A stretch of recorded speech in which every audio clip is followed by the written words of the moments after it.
Belisario Betancur Cuartas nació el 4 de febrero de 1923 en zona rural del municipio de Amagá. Sus padres, Rosendo Betancur, quien se ganaba la vida como arriero de ganado, y Ana Otilia Cuartas, tuvieron 21 hijos, de los cuales solo 5 sobrevivieron. Belisario cursó la primaria en una escuela rural del suroeste antioqueño y alternó sus estudios con la recolección de café y el cultivo de la tierra.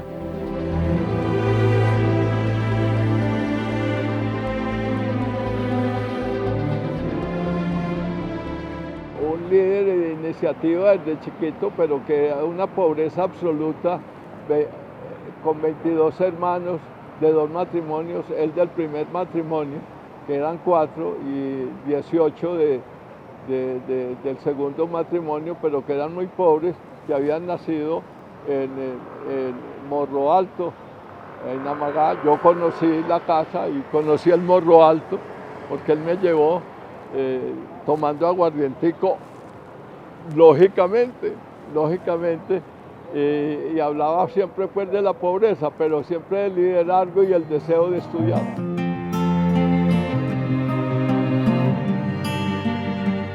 El bachillerato lo comenzó en el Seminario de Misiones de Yarumal, gracias a una beca que le consiguió un tío materno que era sacerdote, y lo terminó en 1941 en la Universidad Pontificia Bolivariana, gracias a un auxilio escolar que le consiguió un primo que también era sacerdote. Los estudios universitarios en Economía y Derecho los culminó en 1947 en la Bolivariana. Para esa fecha, llevaba casi 2 años de casado con Rosa Elena Álvarez Yepes. Él terminó en la Universidad de Derecho con beca que le dio Monseñor Henao Botero. Henao Botero y él fueron muy amigos, y Henao Botero siempre apreció y valoró el liderazgo de ese muchacho, que era muy despierto, que era literato, que escribía, que era líder dentro de la misma universidad con beca de la Bolivariana.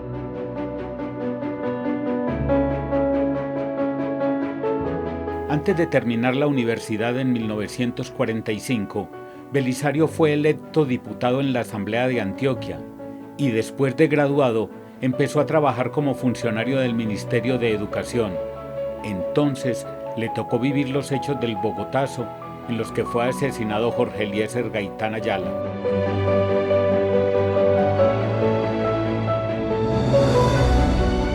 Atendiendo las indicaciones del Partido Conservador, regresó a Medellín para reorganizar el periódico La Defensa, vespertino en el que ya se había desempeñado como redactor.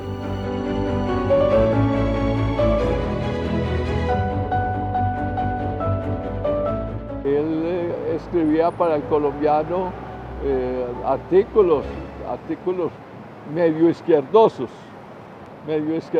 siendo conservador laureanista, muy laureanista. Es donde veía una pucha, un sitio donde subirse a decir lo que tenía en la cabeza, él se subía. Hubiera muchos muchachos o mucha gente o nada, pero él decía su discurso y lo decía bien, porque él era aficionado, ya había leído pues al Quijote y todas las novelas rusas y españolas. Sabía mucho de literatura cuando él terminó. La pasión periodística de Betancur Cuartas lo llevó a ser colaborador de los periódicos Diario del Pacífico y El Siglo. El radical derechismo de sus ideas y la pasión de su pluma llamaron la atención del controvertido jefe de los conservadores colombianos, Mariano Ospina Pérez, quien lo protegió. En las elecciones legislativas de septiembre de 1951, Betancur, con 28 años, salió elegido representante de Antioquia en la Cámara de Representantes. 2 años después, ratificó la curul, pero por Cundinamarca.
inicial, a la que nombró para liderar ese proceso de casas en cuota inicial surgido en la Cooperativa de Trabajadores de Fabricato, que es otra historia y otras anécdotas.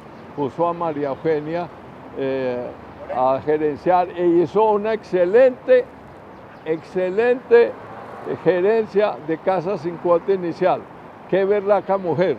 Lástima que ahora pues está en dificultades con sus 2 hijos.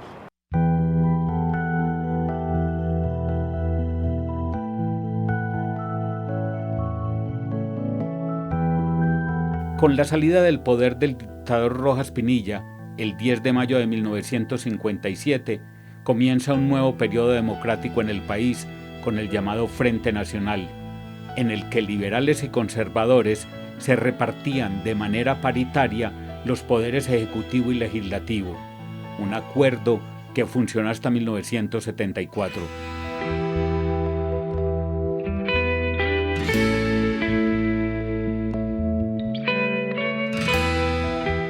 Belisario emprendió campaña y en 1958 fue electo senador y el Directorio Nacional del Partido Conservador lo designó vicepresidente. 3 años después publicó su primer libro, Base para un Gobierno Nacional, Colombia cara a cara. Y compitió con Guillermo León Valencia y Misael Pastrana Borrero la postulación del Partido Conservador a las elecciones presidenciales de 1962.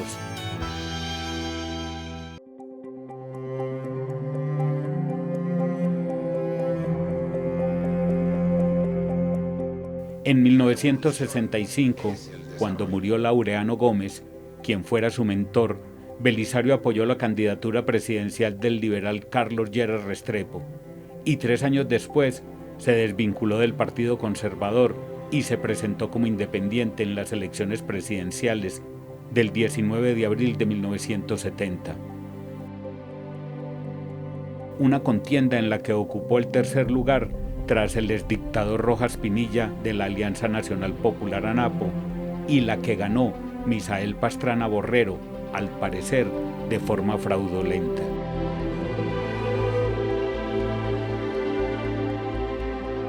Esas elecciones pues estuvo muy reñidas y prácticamente las ganó Rojas Pinilla. ¿Por qué lo digo con tanta seguridad? Porque yo era el delegado de la gobernación, secretario de Obras Públicas en ese momento y el delegado para la vigilancia y dar los datos por Antioquia sobre las elecciones en esa ocasión. A las 7 de la noche recibimos los que estábamos encargados de ese proceso electoral por la parte oficial de que cerráramos las oficinas y que el gobierno nacional, presidido por Carlos Lleras Restrepo, presidente, y el Tigrillo Noriega de Santander, ministro de Gobierno, del Interior ahora, ministro de Gobierno, darían los resultados. Nos fuimos para la casa por orden presidencial, nada menos que Carlos Lleras Restrepo.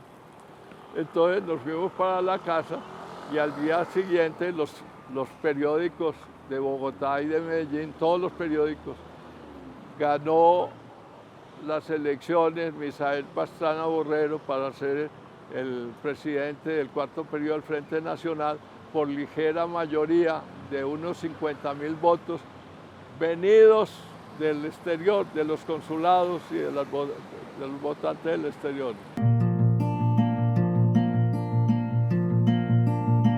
Después de ese fracaso electoral, Belisario Betancur se apartó de la política y entró al campo empresarial. En este rol fue fundador en 1974 de la Asociación Nacional de Instituciones Financieras, ANIF, pero un año después se dejó tentar de nuevo por la política y aceptó la propuesta del presidente liberal Alfonso López Michelsen de ser el embajador de Colombia en España. Ese cargo diplomático le permitió ejercer sus buenos oficios en el arranque de una nueva era de relaciones con la madre patria y organizar el histórico viaje del rey Juan Carlos a Colombia en octubre de 1976.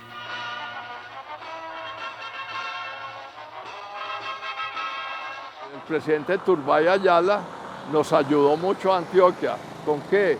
Con el aeropuerto para el noroccidente de Colombia, hoy Aeropuerto José María Córdoba, y nos ayudó con la carretera Medellín-Santuario, Puerto Triunfo, que tenía también los problemas porque los sonsorianos decían que la salida de Antioquia a Bogotá y la conexión debía ser la carretera Medellín-Sonsón Dorada, prometida por todos los presidentes anteriores, y nos ayudó con el terminal de transportes José María Villa en el norte para que los buses y todo el transporte no tuviera que entrar a las calles de Medellín, que las tenía vueltas nada, y las calles de Medellín era un solo hueco.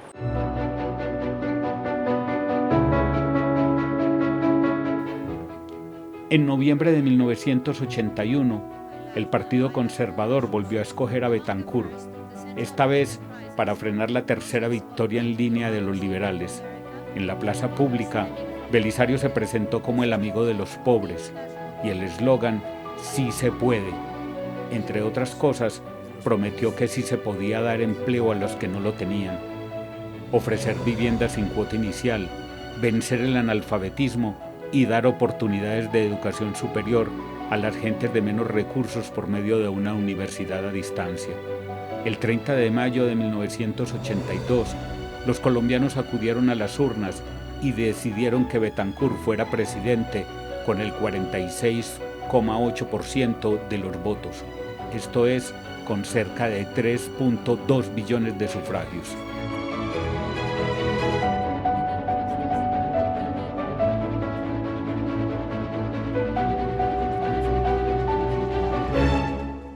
Su contendor fue Alfonso López Miquelsen, que quería ser presidente por segunda vez, pero que nosotros los antioqueños la pusimos toda para que no lo fuera, porque Alfonso López Miquelsen se había manejado muy mal con Antioquia. Antes de terminar su primer año de gobierno, Belisario ordenó intervenir una serie de corporaciones financieras privadas acusadas de practicar diversos fraudes. Puso las bases del programa de vivienda sin cuota inicial, del programa de educación abierta y a distancia y de la campaña de instrucción nacional Camina, orientada a la erradicación del analfabetismo y la creación de los canales regionales de televisión como Teleantioquia.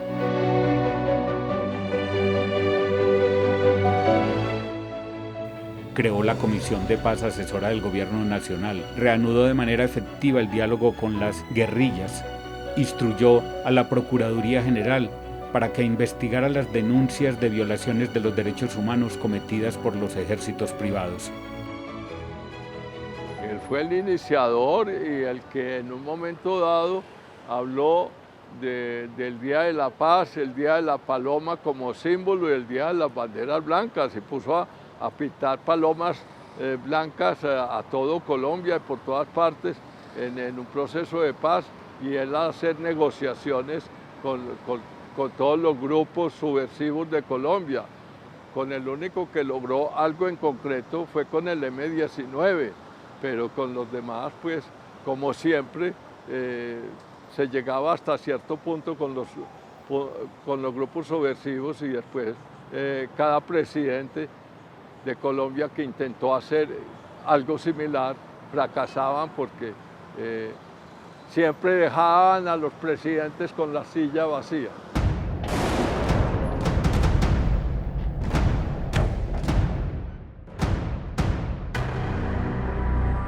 El 6 de noviembre de 1985, un comando del M-19, a plena luz del día y con fuego de ametralladoras, se tomó el Palacio de Justicia de Bogotá, sede de la Corte Suprema de Justicia y del Consejo de Estado, cuyos moradores fueron hechos rehenes. Con esta acción, el grupo guerrillero pretendía someter a Betancur a una especie de proceso político y público.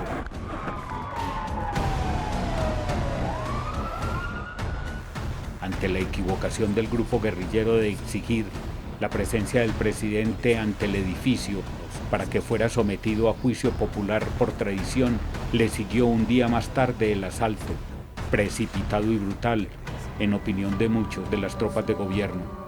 dando lugar a una furiosa batalla que tuvo como saldo 109 muertos, entre soldados, guerrilleros y civiles, de los que una docena eran magistrados de la Corte Suprema, incluido su presidente, Alfonso Reyes Echandía, y del Consejo de Estado. Belisario cometió un grave error en el manejo de esa crisis.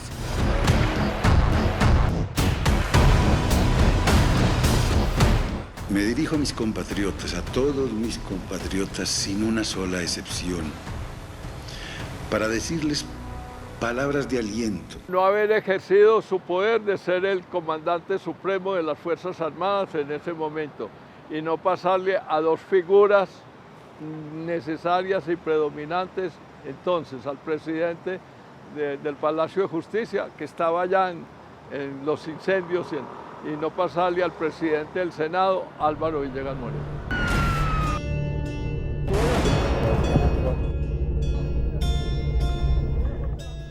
Una semana después del Palacio de Justicia, Colombia sufrió un desastre natural inmensamente mayor, la erupción del volcán Nevado del Ruiz, que causó una gran avalancha de cenizas incandescentes, lodo y rocas que sepultó la población de Armero y mató a 25.000 personas. Fue el noviembre negro de 1985 que marcó indeleblemente la presidencia de Betancur en su recta final. El 7 de agosto de 1986, Belisario le entregó el poder al liberal Virgilio Barco. Desde entonces, hasta su muerte el 7 de diciembre de 2018, a la edad de 95 años, Belisario Betancur estuvo desvinculado de la actividad política, pero conservó una activa presencia en círculos intelectuales y académicos de ámbito hispano. Fue uno de los expresidentes de América Latina más unido a España, país que en 2012 le concedió la nacionalidad. Para mí, este quehacer que a muchos de ustedes les resultará un tanto insólito, para mí este quehacer se inscribe en el oficio que adopté desde 1986 al salir de la presidencia. En ese momento dije que me retiraría de la política politiquera, de la política electoral, y me dedicaría a la suprapolítica de la cultura y de la educación. Yo mismo creí que era una guapetonada, un cañazo, como decimos aquí, y que no cumpliría, pero lo estoy cumpliendo y lo cumpliré.